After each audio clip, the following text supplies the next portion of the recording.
तो ही guys welcome back to my YouTube channel Arihant lecture. Guys आज की इस वीडियो में मैं आपको बताऊंगा क्लास 10th साइंस के सबसे इंपॉर्टेंट बहुविकल्पी प्रश्न। ठीक है, 110% गारंटी कहता हूं कि अगर आपने 10th में हो, आप एक साइंस में अच्छा मार्क्स लाना चाहते हो तो आपने एक सही वीडियो पे क्लिक किया।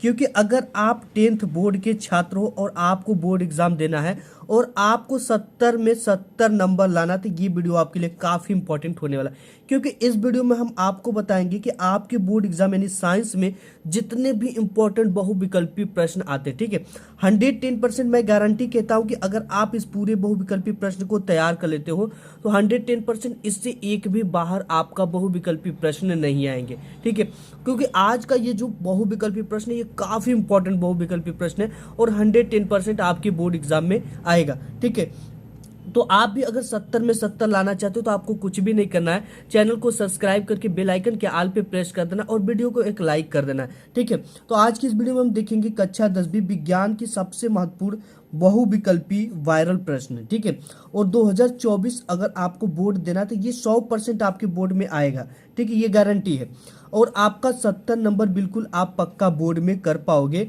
और इसके बाहर से एक भी प्रश्न नहीं आएगा। ठीक है, कुछ भी नहीं आने वाला इससे बाहर से।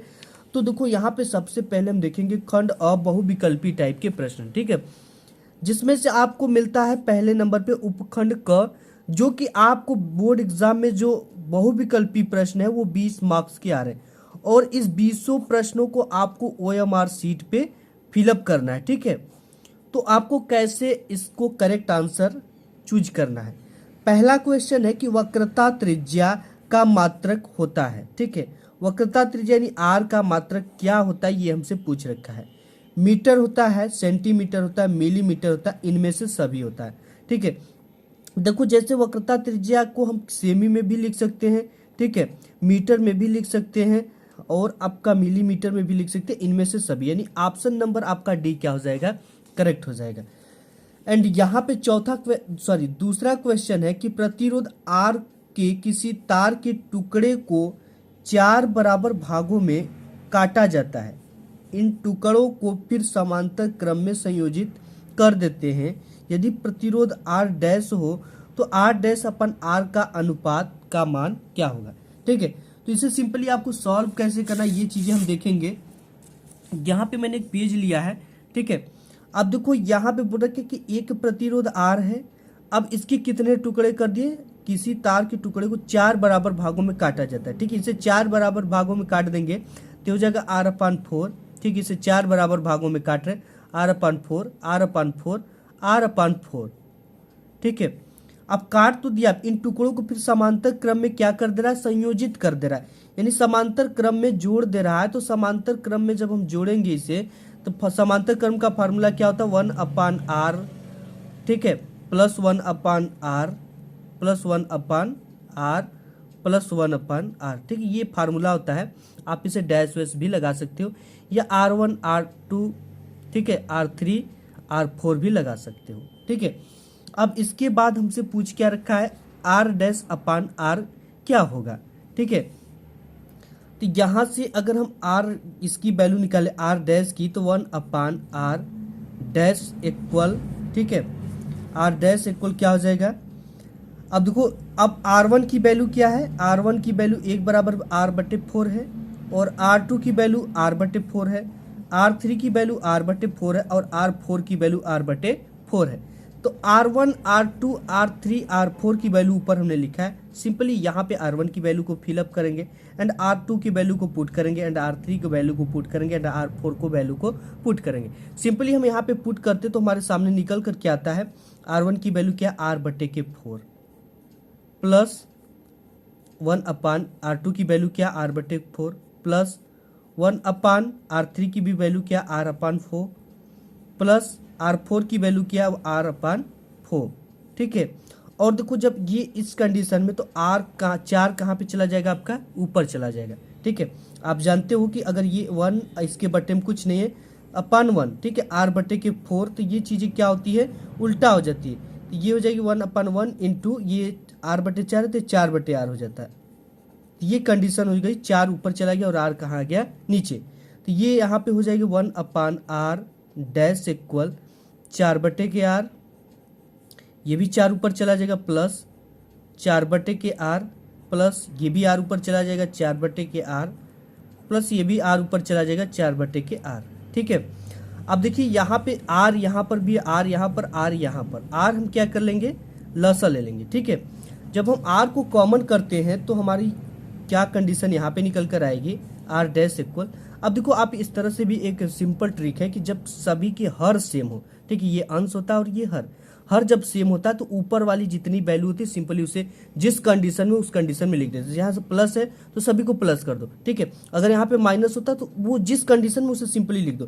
जैसे यहाँ पे सब 4 प्लस में तो यहाँ पे 4 प्लस 4 प्लस 4 प्लस 4। ठीक है, ये हो जाती है, यानी आर लिया हमने क्या कॉमन लिया तो आर लसल लिया तो आर से आर में जाएगा तो कट हो जाएगा, ऊपर जो वैल्यू उसे लिखेंगे तो ये हो जाएगा 1/r डैश इक्वल 4 की 4 14 8 4 की 12 4 चौक के 16 16/r। ठीक है, अब इतना तो हमें निकाल लिया। यहाँ पे पूछा क्या r डैश अपन r का अनुपात क्या होगा।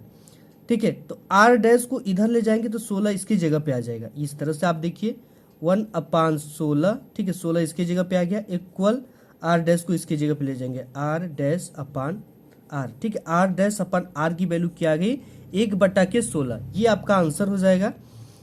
तो यहाँ पे हम क्या करेंगे, यहाँ पे ऑप्शन नंबर आपका डी वाला क्या होने वाला है, करेक्ट है। ठीक है, 1/16 अनुपात होगा।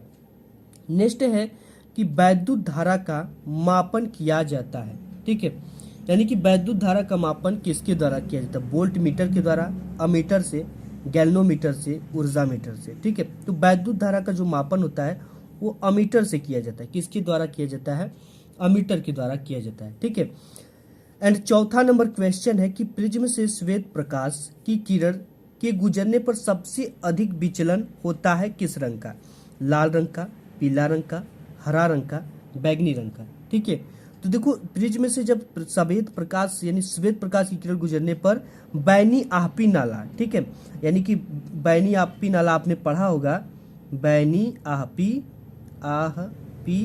नाला। ठीक है, इसका मतलब हो गया कि सबसे पहले कौन सी रंग होती है, बैगनी, नीला, ऑरेंज, हरा, पीला, नीला, लाल। ठीक है, नारंगी, लाल। तो यहाँ पे सबसे ज्यादा जो विचलन होता है ऊपर जो होता है ये बैगनी रंग का होता है। ठीक, तो ऑप्शन नंबर आपका डी करेक्ट हो जाएगा। एंड नेक्स्ट है 5 नंबर कि स्वस्थ नेत्र के लिए दूर बिंदु होता है। ठीक है, यानी आपका जो नेत्र है वो स्वस्थ है तो उसका जो दूर बिंदु होगा वो कितना होगा, 25 सेमी पर, 50 सेमी पर, 100 सेमी पर, अनंत पर।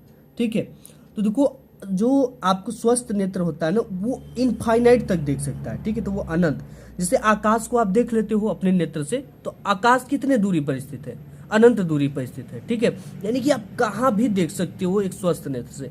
स्पष्ट नहीं देख सकते हो बट दिखाई कुछ न कुछ देगा। ठीक है, स्पष्ट दूरी तो 25 सेमी होती है बट अगर दूर बिंदु की बात करें तो वो कहीं भी आप देख सकते हो। ठीक है, जहां तक आपके कुछ ना आए वहां तक आपको दिखाई देगा। और इसके बाद यहाँ पे है 1 माइक्रो ओम। ठीक है, 1 माइक्रो ओम का मान होता है 10 की पावर -9 ओम, 10 की पावर -6 ओम, 10 की पावर -3 ओम, 1 ओम। ठीक है, तो आप जानते हो कि 1 माइक्रो ओम की जो वैल्यू होती है वो 10 की पावर -6 ओम होती है।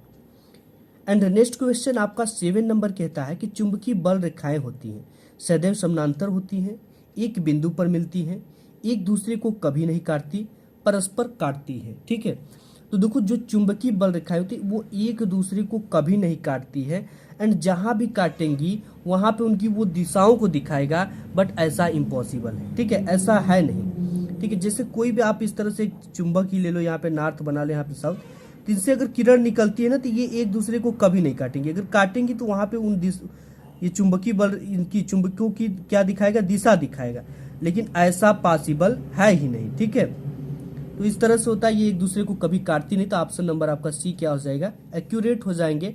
एंड नेक्स्ट क्वेश्चन है जहां से आपका रसायन विज्ञान चालू होता है, धावन सोडा का रासायनिक सूत्र क्या है। ठीक है, आपने पढ़ा होगा, ये देख रखा NaOH, NaHCO3, Na2CO3, 10H2O, CaOCl2। ठीक है, तो देखो आपको सभी जितने भी फार्मूले हैं, ठीक है, जो भी आप में वो तैयार कर लो क्योंकि 110% आएंगे ही आएंगे। ठीक है, तो यहाँ पे जो Na2CO3 इंटू 10H2O है, ये वाला ऑप्शन धावन सोडा का रासायनिक सूत्र है। ठीक है, और इसका रासायनिक नाम क्या होता है आपको कमेंट बॉक्स में कमेंट करके बतानी है। नवा है कि 1 बिलियन नीले लिटमस को लाल कर देता है। इसका pH मान क्या होगा? 6 होगा, 7 होगा, 8 होगा, 10 होगा। ठीक है, तो ये जब 1 बिलियन नीले लिटमस को लाल कर देता है तो उसकी वैल्यू जो होगी वो 7 से कम होगी। ठीक है, ये 6 होगा। तो ये अम्लीय है कि क्षारीय की उदासीन, आपको कमेंट बॉक्स में कमेंट करके बताना है कि अगर 7 से नीचे है तो वो अम्लीय है कि क्षारीय है। 10 नंबर क्वेश्चन है कि निम्न में से किस कार्बनिक यौगिक में कीटोन समूह उपस्थित होता है? ठीक है, तो यहाँ पे दे रखा CH3 C double bond O OH। ठीक है, CH3 single bond C double bond O CH3 COH HC double bond O single bond OH। इसमें कीटोन समूह किसमें उपस्थित है? ठीक है, तो सिंपल इसकी पहचान करना बहुत आसान है। जहां पे कार्बन के साथ डबल बॉन्ड लगा हुआ है, ठीक है, एंड और ये सब देखो क्या है, अल्कोहल समूह लगा हुआ है, यहाँ पे OH लगा हुआ है, और ये वाला जो है ना आपका CH3 C double bond O CH3, ये क्या है, कीटोन समूह उपस्थित है इसमें और बाकी में नहीं है। ठीक है, और यहाँ पे है लेड नाइट्रेट का रासायनिक सूत्र है। ठीक है, काफी इंपॉर्टेंट है और ये वेरी वेरी इंपॉर्टेंट है। एक ऊपर वाला जो सूत्र था और ये फार्मूला, ठीक है, इसे तैयार कर लेना। PbNO3 का होल ट्वाइस PbNO2 का होल ट्वाइस PbO। ठीक है, तो यहाँ पे आपका ये PbNO3 का होल ट्वाइस ये लेड नाइट्रेट का सूत्र होता है। ठीक है, नेक्स्ट देखिए आपका 12 नंबर है कि विरंजक चूड़ का रासायनिक सूत्र है। ठीक है, विरंजक चूड़ का रासायनिक सूत्र क्या है? Na2CO3 dot 10H2O CaOCl2 NaOH K2CO3। ठीक है, तो यहाँ पे CaOCl2 क्या है? ये विरंजक चूड़ का रासायनिक सूत्र है। नेक्स्ट 13 नंबर है कि अम्ल से हाइड्रोजन हटाने वाला धातु कौन सा है? ठीक है, यहाँ पे Zn है कि Cu है कि Ag है कि हाइलोजन है। ठीक है, तो यहाँ पे जो अम्ल से हाइड्रोजन हटाने वाली धातु होती है वो कौन सी होती है? जिंक। ठीक है, Zn जो होती है ये अम्ल से धातु को हटाने वाली, ठीक है, अम्ल से हाइड्रोजन हटाने वाली धातु है। यहाँ से आपका स्टार्ट होता है उपखंड ग, जहाँ से आपकी बायोलॉजी यानी जीव विज्ञान की शुरुआत होती है। 14 नंबर क्वेश्चन इसमें दे रखा है कि निम्न में से कौन ऊर्जा का सिक्का, ठीक है, यानी ऊर्जा मुद्रा के रूप में जाना जाता है? ADP ATP AMP पाइरुविक अम्ल। ठीक है, तो देखो यहाँ पे आपका जो ATP होता है, ठीक है, ATP कुछ इस तरह से कभी कभी देता है ये, तो ये इसको क्या कहा जाता है? ऊर्जा घर कहा जाता है, ऊर्जा का सिक्का कहा जाता है, ऊर्जा मुद्रा कहा जाता है। ठीक है, एंड 15 नंबर क्वेश्चन है कि निम्न में से कौन सा एक केवल जंतुओं में पाया जाता है? श्वसन, ये तंत्रिका तंत्र, हार्मोन, वृद्धि। ठीक है, यानी कौन सा एक ऐसा है जो जंतुओं में केवल पाया जाता है? तो यहाँ पे जो तंत्रिका तंत्र है ना ये केवल जंतुओं में पाया जाता है। और नेक्स्ट है आपका ये 16 नंबर कि मेंडल ने अपना प्रयोग निम्न में से किस पौधे पर किया था? मटर पे किया था कि चना पे किया था कि गुड़हल पे किया था कि राइजोपस पे किया था? ठीक है, तो आप जानते हो कि मेंडल ने अपने प्रयोगों में मटर का पौधा लिया था। मटर का पौधा इसलिए लिया था क्योंकि उन्होंने मटर में देखा कि काफ़ी विभिन्नताएं पाई जाती है। ठीक है, कोई गोल मटर होता है, कोई झुर्रीदार होता है, कई तरह के मटर पाए जाते हैं। कई उसमें विभिन्नता देखने के कारण उन्होंने मटर के पौधे का सेलेक्ट किया। ठीक है, एंड 17 नंबर क्वेश्चन है कि निम्नलिखित में से कौन सी एक परत पराबैंगनी किरणों को पृथ्वी पर आने से रोकती है? क्लोरीन परत, ओजोन परत, ऑक्सीजन परत, हाइड्रोजन परत। ठीक है, काफ़ी इंपॉर्टेंट क्वेश्चन है। और ये जो ओजोन परत है, ठीक, ओजोन लेयर है, ये क्या करती है? पृथ्वी पर पराबैंगनी किरणों को आने से रोकती है। ठीक है, 18 नंबर क्वेश्चन है यहाँ पे कि जल में घुलनशील विटामिन कौन सा होता है? Vitamin D, vitamin C, vitamin A, vitamin K. ठीक है, तो आप ये बचपन से जानते हो, कक्षा 6-7 से ही ये पढ़ाया जाता है कि जो जल में घुलनशील विटामिन होते हैं वो आपके क्या होते हैं? विटामिन सी जो होते हैं आसानी से जल में घुल जाते हैं। ठीक है, जैसे कि आपका नींबू का रस भी होता है, उसमें विटामिन सी, वो जल में आसानी से घुल जाता है। यूरिया का निर्माण होता है, ठीक है, ये यूरिया उसकी बात नहीं कर रहा है जो खेतों में छिड़काव होता है। जो आपके शरीर में भी यूरिया का निर्माण होता है उस यूरिया की ये बात की जा रही है, ठीक है। खेत में छिड़कने वाली यूरिया नहीं है। यकृत में होती है कि वृक्क में होती है कि वृषण में होती है कि अग्नाशय में होती है। तो देखो जो यूरिया का आपका निर्माण होती है वो यकृत में करता है, ठीक है। यूरिया का निर्माण यकृत करता है। 20 नंबर क्वेश्चन है कि परागकण किसके अंदर बनते हैं? परागकोश के, कि अंडाशय की, कि बाह्य दल पुंज के, कि दल पुंज के, ठीक है। तो देखो परागकण किसके अंदर बनते हैं? ये परागकोश के अंदर परागकण बनते हैं। एंड यहाँ पे आपका 21 नंबर क्वेश्चन है कि कोई दर्पण किसी भी वस्तु का प्रतिबिंब सदैव सीधा बनाती है तो दर्पण कैसा होगा, ठीक है। देखो ये भी वेरी इंपॉर्टेंट क्वेश्चन है और यहाँ से ये फिजिक्स चालू फिर हो जाता है, ठीक है। तो आपका समतल दर्पण हो सकती है कि उत्तल, की अवतल, की समतल या उत्तल, ठीक है। देखो सदैव सीधा प्रतिबिंब आपका उत्तल भी बनाता है और समतल जो आप दर्पण देखते हो, ठीक है, जो मिरर आप देखते हो अपने फेस को उसमें वॉच करते हो, अपने फेस को देखते हो, वो समतल दर्पण है। और उत्तल दर्पण भी प्रतिबिंब कैसा बनाता है? सीधा बनाता है, ठीक है। तो समतल उत्तल दोनों हो सकते हैं, ठीक है। वो समतल भी हो सकता है या उत्तल भी हो सकता है। ऑप्शन नंबर डी एक्यूरेट होंगे। एंड यहाँ पे 22 नंबर क्वेश्चन है कि सामान्य आंख के लिए दूर बिंदु होता है, ठीक है। ये क्वेश्चन देखो फिर से आ गया इसमें 25 सेमी, अनंत 100 सेमी, 50 सेमी, ठीक है। सामान्य आंख के लिए दूर बिंदु इनफाइनाइट होती है। एंड यहाँ पे तीसरा क्वेश्चन है किसी चालक में 2 एम्पियर की धारा प्रवाहित हो रही है। 2 सेकेंड में चालक से गुजरने वाले आवेश Q की मात्रा क्या होगी, ठीक है। तो हम इसका फार्मूला जानते हैं, Q बराबर होता है I इंटू टी।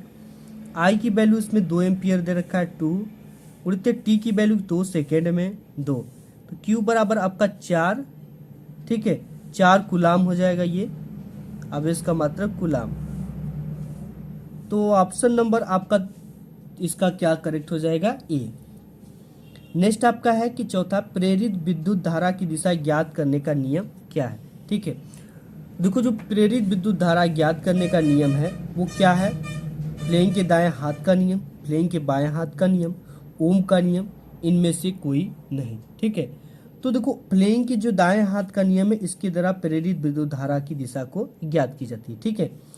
एंड 5वां नंबर क्वेश्चन है कि वैद्युत चुंबकीय प्रेरण के नियमों का प्रतिपादन किया था, किसने किया था? वैद्युत चुंबकीय प्रेरण के नियम का प्रतिपादन हेनरी ने, फैराडे ने, ओस्ट्रेड ने, गॉस ने, ठीक है। तो देखो इनका जो प्रतिपादन किया था वो फैराडे ने किया था। कौन किए थे? फैराडे, ठीक है। नेक्स्ट देख लेते हैं क्वेश्चन आपका 26 नंबर है कि विद्युत विभवांतर का मात्रक होता है, ठीक है। विद्युत विभवांतर नहीं V बराबर होता है आपका W/Q। अब देखो इसके कई मात्रक निकल सकते। पहले तो कार्य का मात्रक होता है जूल और आवेश का मात्रक क्या होता है? ये Q का मात्रक हमने लिखा, आवेश का मात्रक कुलाम होता है। जूल पर कुलाम भी हो सकता है और इसको हम ये भी लिख सकते हैं, ठीक है। जूल पर कुलाम को हम क्या लिख सकते हैं? दे रखा एम्पियर की, ओम की, वोल्ट की, वाट, ठीक है। तो इसको हम वोल्ट भी लिख देते हैं। एम्पियर पर कुलाम को हम क्या लिख सकते हैं? वोल्ट भी लिख देंगे। तो ये ऑप्शन नंबर सी आपका क्या हो जाएगा? करेक्ट हो जाएगा, ठीक है। एंड नेक्स्ट कि एक गोली दर्पण की वक्रता त्रिज्या 30 सेमी है, इसकी फोकस दूरी क्या होगी, ठीक है। तो हम जानते हैं इसका फोकस का सूत्र F बराबर होता है R/2। वक्रता त्रिज्या 30 सेमी दे रखा है तो 30 को पुट कर दो एंड 2 से भाग दे दो, आ जाएगा 15 सेमी। तो आपका ऑप्शन नंबर ये बी वाला क्या हो जाएगा? करेक्ट हो जाएगा, ठीक है। यहाँ से आता उपखंड ख, जहाँ से आपको रसायन विज्ञान के क्वेश्चन मिल जाते हैं। दे रखा है कि निम्नलिखित में अम्लीय लवण कौन सा है, ठीक है। KCN, NaHSO4, NaCl, Na2SO4। तो देखो इसमें जो अम्लीय लवण है उसको हमें बताना है कि कौन सा जो लवण है वो अम्लीय लवण है, ठीक है। तो यहाँ से आपका NaHSO4 क्या है? ये अम्लीय लवण है। नेक्स्ट है कि Fe2O3 + 2Al + Al2O3 + 2Fe, यह अभिक्रिया किस प्रकार की है? अब देखो यहाँ पे जो ना अधिक क्रियाशील है, ठीक है। Al जो होता है वो अत्यधिक क्रियाशील होता है और ये Fe को क्या कर देता है? विस्थापित कर देता है। क्या कर देता है? विस्थापित। यहाँ पे देखो Fe2O3 है ना, तो Al क्या कर दिया? इसको हटाकर एक तरफ कर दिया, यानी विस्थापित कर दिया। तो ये कौन सी अपक्रिया होगी, विस्थापन अपक्रिया होगी। ठीक है, यहाँ पे हमने देखा ये जो एल्युमिनियम होता है ना वो Fe से क्या होता है, अधिक क्रियाशील होता है। अधिक क्रियाशील वाला जो धातु होता है कम क्रियाशील वाले धातु को विस्थापित करने की प्रक्रिया को हम विस्थापन अपक्रिया कहते हैं। ठीक है, वियोजन अपक्रिया की, संयोजन अपक्रिया की, विस्थापन अपक्रिया की, द्विविस्थापन अपक्रिया। ठीक है, तो ये आपकी क्या हो जाएगी, इसको आप ये संयोजन अपक्रिया भी कह सकते हो। ठीक है, ये संयोजन अपक्रिया भी इसको कह सकते हो, लेकिन इसको विस्थापन अपक्रिया कहना सही पड़ेगा। ठीक है, तो हम संयोजन अपक्रिया ही मार लो आप। 10वां है कि एल्यूमिनियम की सतह पर ऑक्सीजन परत बनना क्या कहलाता है, एनोडिंग, कैटिनेस, बेसेमीकरण, इनमें से कोई नहीं। ठीक है, तो यहाँ पे एनोडिंग कहलाता है, जो एल्युमिनियम की सतह पर ऑक्सीजन परत बनना क्या कहलाता है, एनोडिंग। ऑप्शन नंबर ए आपका करेक्ट हो जाएगा। नेक्स्ट है कि चिप्स के पैकेट में भरी जाने वाली गैस कौन सी है। आप लोग चिप्स खाते हो बट उसमें गैस भरकर उसे फुला दिया जाता है। ठीक है, वो हवा नहीं रहती है, गैस क्यों भरा जाता है। ठीक है, यहाँ पे पहला कि अमोनिया की, नाइट्रोजन की, कार्बन डाइऑक्साइड की, सल्फर डाइऑक्साइड। ठीक है, तो वो होता है आपका नाइट्रोजन गैस, जो कि बहुत ही हल्की होती है, इसे भरकर उसे फुला दिया जाता है। नाइट्रोजन गैस उसे सुरक्षित भी रखती है। ठीक है, उसे एक्सपायरी होने से भी बचाती है। क्षारीय विलयन का पीएच मान होता है। ठीक है, अम्लीय, क्षारीय, उदासीन। ठीक है, अम्लीय का क्या होता है, 7 से कम होता है, 7 जो होता है उदासीन होता है, 7 से अधिक क्या होता है, क्षारीय होता है। 0, 7, 7 से कम, 7 से अधिक, तो ये हो जाएगा आपका 7 से अधिक एक्यूरेट हो जाएगा। एंड यहाँ पे अधातु है, ये काफ़ी इंपॉर्टेंट है, हर बार बोर्ड में आता है। ठीक है, इसे आप तैयार कर लेना क्योंकि ये आपके बोर्ड में 1 नंबर पक्का करेंगे यहाँ से। KFLNA। ठीक है, तो आपका क्या होगा, इसमें से अधातु है, तो यहाँ पे जो ये है एफ क्या है, ये एक तरह का अधातु है, और ये एल्युमिनियम, सोडियम और ये पोटेशियम अधातु नहीं है, धातु है। ठीक है, जहाँ से शुरुआत होता है आपका उपखंड ग, जो कि जीव विज्ञान के क्वेश्चन आते हैं। मेंडल के अनुसार मटर के शुद्ध लंबे पौधे का जीन प्रारूप कैसा होता है, capital T, capital T, capital T, small T, small T, small T, small T, capital T. ठीक है, तो ये जो होगा आपका कैपिटल टी एक्यूरेट हो जाएगा। नेक्स्ट है 15 नंबर की, स्वपोषी पोषण हेतु क्या आवश्यक है, कार्बन डाइऑक्साइड तथा जल, यानी जो स्वयं से पोषण करने के लिए क्या चीज़ों की आवश्यकता होगी, क्लोरोफिल की आवश्यकता होगी, सूर्य की प्रकाश की आवश्यकता होगी, इनमें से सभी की आवश्यकता होगी। ठीक है, तो 15 का आपका डी हो जाएगा कि इनमें से सभी, क्योंकि सूर्य का प्रकाश नहीं रहेगा तो क्लोरोफिल नहीं बनेगा। ठीक है, पत्तियां भोजन नहीं बनाएंगी, कार्बन डाइऑक्साइड तथा जल का वहन नहीं कर पाएंगी, तो इनमें से सभी का होना स्वपोषी के लिए आवश्यक है। नेक्स्ट है कि मूत्र का निर्माण होता है वृक्क में, यकृत में, प्लीहा में, हृदय में। ठीक है, तो जो मूत्र का आपका निर्माण होता है वो वृक्क में होता है। ठीक है, और यूरिया का निर्माण कहाँ पे होता है, यकृत में होता है। नेक्स्ट है कि लार में कौन सा एंजाइम पाया जाता है, पेप्सिन, एमिलेस, ट्रिप्सिन, लाइपेज। ठीक है, तो देखो जो आपका एमिलेस होता है ये आपके लार में पाया जाने वाला एक एंजाइम है। 18 नंबर क्वेश्चन है कि हीमोग्लोबिन महत्वपूर्ण भूमिका निभाता है श्वसन में, उत्सर्जन में, पाचन में, पोषण में। ठीक है, तो आपका जो हीमोग्लोबिन है वो इम्पोर्टेंट भूमिका निभाता है श्वसन की क्रिया में। किस क्रिया में, श्वसन। 19 नंबर है कि वृक्कों का कार्य होता है श्वसन, प्रजनन, उत्सर्जन, पाचन। ठीक है, तो आपके वृक्कों का कार्य क्या होता है, उत्सर्जन होता है। नेक्स्ट है कि प्राक कोश में होते हैं। ठीक है, बाह्यदल होते हैं, अंडाशय होते हैं, अंडप होते हैं, कि परागकण होते हैं। तो देखो प्राक कोश में सदैव परागकण होते हैं, तो ऑप्शन नंबर आपका डी एक्यूरेट हो जाएगा। हमारे चैनल पे सभी इंपॉर्टेंट साइंस के मॉडल पेपर, हिंदी के मॉडल पेपर, इंग्लिश के मॉडल पेपर, मैथ के सभी 7 सेट के मॉडल पेपर अवेलेबल है। वहाँ से आप जाकर देकर 70 नंबर बोर्ड एग्जाम में बिल्कुल पक्का कर सकते हो। आज के इस वीडियो में बस इतना है। वीडियो पसंद आए तो लाइक जरूर करिएगा। मिलूंगा एक नेक्स्ट वीडियो में, तब तक के लिए धन्यवाद।